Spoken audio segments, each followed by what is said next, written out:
तो आज के दिन की शुरुआत हमारी होती है सुबह सुबह खेतों के काम से, क्योंकि आज का मौसम बहुत अच्छा था और पिछली रात बारिश भी हुई थी तो खेत पूरे गीले गीले से थे। तो पापा ने कहा कि हमें नेक्स्ट के वाला खेत भी आज कंप्लीट करना है और हमारे अंकल वगैरह भी ये काम आज कर रहे थे और मौसम बहुत ही सुहाना था, बहुत ही प्यारा ये लग रहा था। तो काम क्यों ना करें। तो आज सुबह की शुरुआत ही हमारी इस काम से होती है 6 बजे से। और ये खेत भी मेरे घर के बिल्कुल सामने, एक खेत छोड़ के। और ये रहा सामने मेरे घर का व्यू जो खेतों से पेड़ों के बीच में दिखता है और आसमान के व्यू के साथ ये आज कुछ ज़्यादा ही प्यारा लग रहा था। तो चलिए कामों के साथ करते हैं आज के दिन की शुरुआत और आपको बताते हैं आज हम क्या करते हैं। Hello guys, good morning, Shri शिवाय नमस्तोभ्यम। तो कैसे आप सभी, आई होप आप सभी अच्छे होंगे और मैं भी बहुत अच्छा हूँ। इसी के साथ आज हमारा डेली ब्लॉग का डे 70 और आज के दिन की शुरुआत होती है बहुत ही तेज़ धूप के साथ, जहाँ पे हमने घर में काफ़ी ज़्यादा काम भी आज किया है क्योंकि आजकल खेतों का काम चल रहा है, आप लोगों को पता ही है। और मेरे दादाजी की तबीयत थोड़ी सी ख़राब है, फिर से टेस्ट भी उनके थोड़े बहुत ऊपर नीचे आए हैं, तो उनका ट्रीटमेंट करवाने के लिए हम लोग जा रहे हैं शिमला, घर के सारे काम करने के बाद। तो चलिए आप लोगों को लेके चलते हैं शिमला की तरफ और अपने रियान को करते हैं बाय बाय, क्योंकि इससे मिलेंगे हम शाम को, ठीक है। तो चलिए आप लोगों को लेके चलते हैं शिमला की वादियों में। तो शिमला आते आते वक्त मौसम कुछ और भी ज़्यादा सुहाना हो रहा था, क्योंकि पिछले कल बारिश बहुत ज़्यादा हुई थी, तूफान बहुत ज़्यादा था। तो उसके बाद आसमान में काले बादल थोड़े बहुत थे, लेकिन अभी भी मौसम बहुत ज़्यादा साफ़ है और धूप अच्छी लगी है। इसी के साथ मैंने सोचा कि क्यों ना आपको शिमला का दूसरा कॉर्नर दिखाया जाए, क्योंकि हम शिमला के अंदर नहीं जा रहे हैं, हम जा रहे हैं शॉर्टकट वाले रास्ते से डायरेक्ट शिमला के ISBT टूटी कंडी के पास, क्योंकि जिस हॉस्पिटल हमें जाना है वो है इस बस स्टैंड के नीचे, जिसका नाम है स्पर्श हॉस्पिटल। और ये रास्ता जाता है राइट साइड से होते हुए अंदर। तो चलिए आज आपको दिखाते हैं, क्योंकि वो भी मल्टी स्पेशलिटी का एक हॉस्पिटल है, वहाँ पे सारी चीज़ों के ट्रीटमेंट्स होते हैं और बड़े बड़े डॉक्टर्स वहाँ पे बैठते हैं। तो दादू का चेकअप आज हमने वहीं करवाना है और आप लोगों को भी चलो आज दिखाता हूँ, क्योंकि शिमला का ये भी एक बहुत बड़ा हॉस्पिटल बन चुका है पिछले 3 सालों से लेके। तो यहाँ पे हमारी हो जाती है एंट्री, क्योंकि यहाँ पे आपको बताना पड़ता है कौन आया, कब आया और कितने लोग आए। इसके साथ अंदर का व्यू था कुछ ऐसा, सामने था रिसेप्शनिस्ट और उसके चारों तरफ बैठने के लिए लोगों के लिए सीटिंग कैपेसिटी, और यहीं पे थे सारे OPDs जहाँ पे बड़े बड़े डॉक्टर्स थे, ऑर्थो के, मेडिसिन के, न्यूरो के, यहाँ पे सारे डॉक्टर्स अवेलेबल थे। तो चलिए अब दादू को बिठाते हैं डॉक्टर जी के पास उनका काम करवाने के लिए, और तब तक आप लोगों को दिखाते हैं हॉस्पिटल का ये प्यारा सा मंदिर जहाँ पे बैठे थे हमारे छोटे से प्यारे से गणपति बप्पा।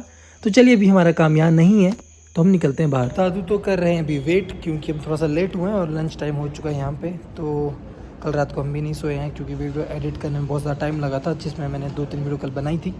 तो चलिए थोड़ा सा रेस्ट करते हैं, गाड़ी में जाके सोते हैं, तब तक जब तक उनका नंबर नहीं आता तब तक पापा अंदर बैठेंगे, तब तक मैनेज कर लेंगे। तो हॉस्पिटल में हो चुका था लंच टाइम, जिस वजह से हमें भी वेट करना पड़ रहा था अपने नंबर के लिए। तब तक हमने भी कर लिया कैंटीन में थोड़ा सा लंच। इसी के साथ हम चले जाते हैं गाड़ी में बैठने के लिए, लेकिन बाहर हो रही थी बारिश और मौसम बहुत ही प्यारा, बहुत ही सुहाना हो रहा था। और दादू जी वगैरह अपना चेकअप करवा के आ चुके हैं वापस। तो चलिए करते हैं अपने दादू से थोड़ी सी बात। कैसा रहा दादू, हो गए ठीक?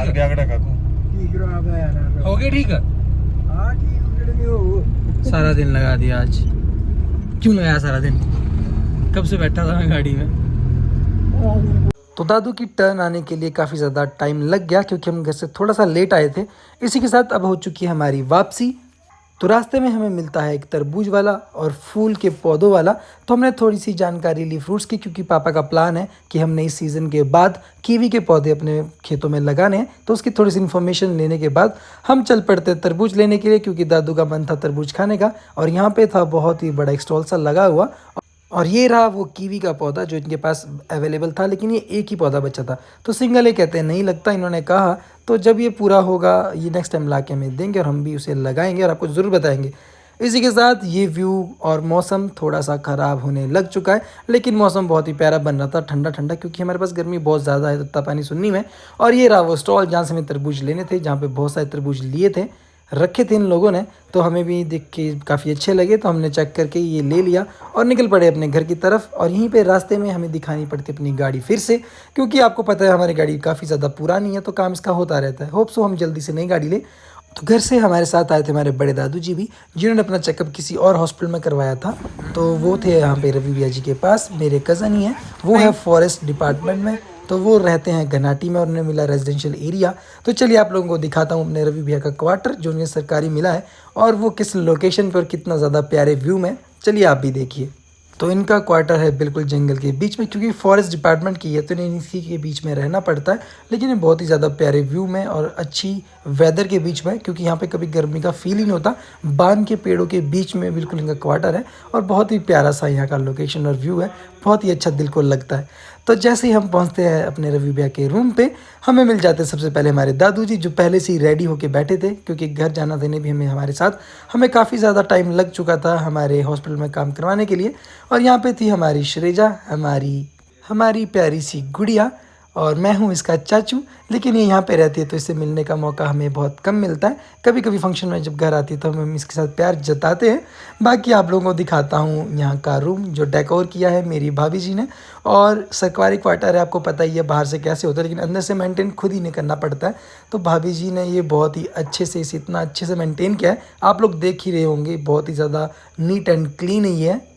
रवि भैया भी पहले ये चीज़ें करके रखते थे साफ़ सफाई से, लेकिन शादी के बाद चीज़ें बहुत ज़्यादा बदल जाती है, क्योंकि बीवी लोग जो होते हैं, मैंने सुना है कि सफाइयाँ बहुत ज़्यादा करते हैं और उसके पीछे मार भी पड़ती है अगर कोई गंदगी घर के अंदर फैलाए तो। हमें इसका एक्सपीरियंस नहीं है क्योंकि अभी हमारी शादी नहीं हुई। बाकी जब हमारी शादी होगी तो आपके साथ वो एक्सपीरियंस भी ज़रूर शेयर करूँगा। इसी के साथ ये रहा पूरा का पूरा फ्रंट व्यू जो रवि भैया के क्वार्टर के सामने का था। और ये उनकी स्कूटी और उनकी कार यहीं पे पार्क होती है, और सामने इतना खुला आसमान। जितनी ज़्यादा गर्मी हमारे गांव में है उसके अकॉर्डिंग यहाँ पे ठंडा मौसम बहुत ज़्यादा है और बहुत ही अच्छा सुकून यहाँ पे मिलता है, बिल्कुल बाज़ार सड़कों से हट के। तो यहाँ पे संतुष्टि से नींद बड़े आराम से आती होगी। जिस तरीके से रवि भैया की शादी के बाद उनकी लाइफ चेंज हुई है, इतना नीट एंड क्लीन वाला सिस्टम हुआ है, तो मेरा भी मन कर रहा है कि मैं भी शादी कर लूं। लेकिन पहले मुझे कोई लड़की तो वैसे ही मिले। जिस दिन ऐसा होगा आपको ज़रूर बताऊंगा और शायद मेरी लाइफ इसके बाद बदल जाएगी। तो चलिए, घर हम पूरा घूम चुके, आपको भी दिखा चुके हैं रवि भैया का सरकारी क्वार्टर। तो चलिए अब करते हैं हमारी श्रेजा से बात, क्योंकि उससे भी हम काफ़ी टाइम के बाद आके मिले हैं, और आपको भी दिखाते हैं वो कितनी ज़्यादा प्यारी है और कैसी बातें वो करती है। चलो घर चलना है मेरे साथ, चलना घर दादी के पास। चलो श्रीजा, चाय भी नहीं है, ये तो पानी है। चाय तो मम्मा बना रही है आपके।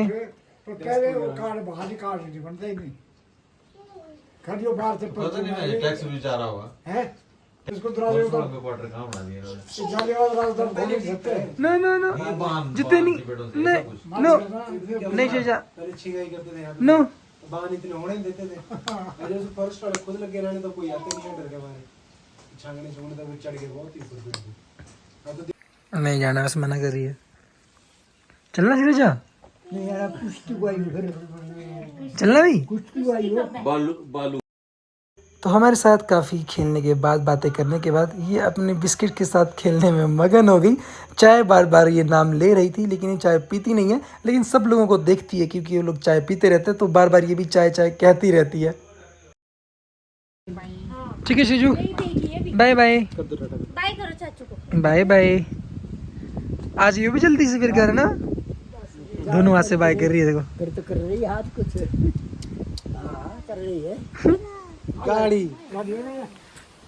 गाड़ी चलना गाड़ी है। ओके ठीक है दादा, ध्यान रखना अपना। तो सब लोगों को बाय कहने के बाद हम निकल पड़ते अपने घर की तरफ, क्योंकि हम पहले ही बहुत ज़्यादा लेट थे। और घर पे है हमारा छोटा सा रियान, मम्मा और हमारी बुआ जी, तो वो लोग भी हमारा वेट करें, बार बार कॉल कर रहे थे। लेकिन ये छोटा सा शॉट मैंने यहाँ पे आप लोगों के लिए दिखाने के लिए इसलिए बनाया है क्योंकि इनके क्वार्टर के लिए आने के लिए सड़क नहीं है, और ये रवि भैया वगैरह ने खुद से ही बनाया है। तो ये बिल्कुल कंजस्टेड सा रोड है। मेरी गाड़ी बहुत छोटी, आप लोगों को पता है, लेकिन फिर भी इसे निकालने में भी यहाँ दिक्कत हो रही थी, क्योंकि ये पूरा सा रास्ता था। फिर भी हम इसे लेके यहाँ से निकल गया। सोचा आप लोगों को भी दिखाऊं कि हम और रवि भैया यहाँ पे किस तरीके से गाड़ी लेके आते होंगे। तो चलिए इसी के साथ अब चलते अपने घर की तरफ, और आपको दिखाता रहेंगे छोटी छोटी क्लिप्स, क्योंकि मुझे देखने वाले हर इंसान पहाड़ों के तो नहीं हो सकते, हो सकता है प्लेन एरियाज़ के भी हो, तो वो मेरी वीडियो देख के यहाँ के लोकेशन, एरिया और हमारा कल्चर देख सकते हैं। तो उन लोगों के लिए खासतौर पर मैं ऐसी वीडियोज़ बनाता रहता हूँ। इसी के साथ गेट था बंद, जो खोल दिया हमारे रवि भैया ने, क्योंकि इनके पास ही रहती है, क्योंकि ये एरिया गवर्नमेंट वाला है तो हर कोई यहाँ नहीं आ सकता।